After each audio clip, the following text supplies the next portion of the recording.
എല്ലാവർക്കും നമസ്കാരം. മീഡിയ ഡിക്ഷണറിയിലേക്ക് സ്വാഗതം. ഇന്ന് നമ്മൾ സംസാരിക്കാൻ പോകുന്നത് ഫ്രഞ്ച് ന്യൂ വേവ് സിനിമയെ കുറിച്ചാണ്.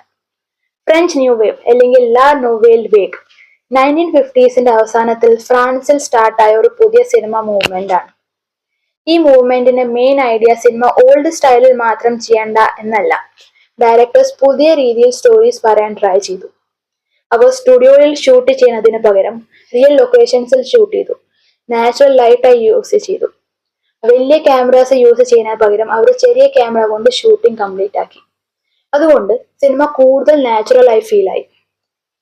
ഫ്രഞ്ച് ന്യൂ വേവ് സിനിമകളിൽ സിമ്പിൾ സ്റ്റോറീസ് ആണ് ഉണ്ടായിരുന്നത്.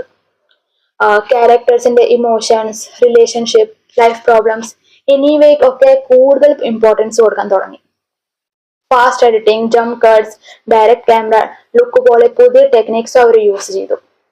ഈ മൂവ്മെന്റിനെ പോപ്പുലർ ആക്കാൻ വലിയ റോൾ പ്ലേ ചെയ്തതാണ് the famous directors Francois Truffaut and Jean Luc Godard. Famous ആയത് അവരുടെ unique story telling and editing സ്റ്റൈലാണ്. എസ്പെഷ്യലി അവർ യൂസ് ചെയ്ത ജമ്പിംഗ് കട്ട്സിന്റെ ടെക്നിക് കൊണ്ടാണ്. ഫ്രഞ്ച് ന്യൂ വേവ് സിനിമ നമ്മളെ പഠിപ്പിക്കുന്നത് ഒരു വലിയ ബഡ്ജറ്റ് ഉണ്ടെങ്കിൽ മാത്രം നല്ല സിനിമ ഉണ്ടാക്കാൻ പറ്റും എന്നല്ല.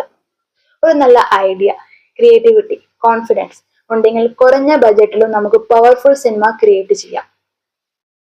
ഇന്ന് നമ്മൾ കാണുന്ന പല മോഡേൺ സിനിമകളിലും ഈ മൂവ്മെന്റിന്റെ ഇൻഫ്ലുവൻസ് കാണാൻ കഴിയുന്നു.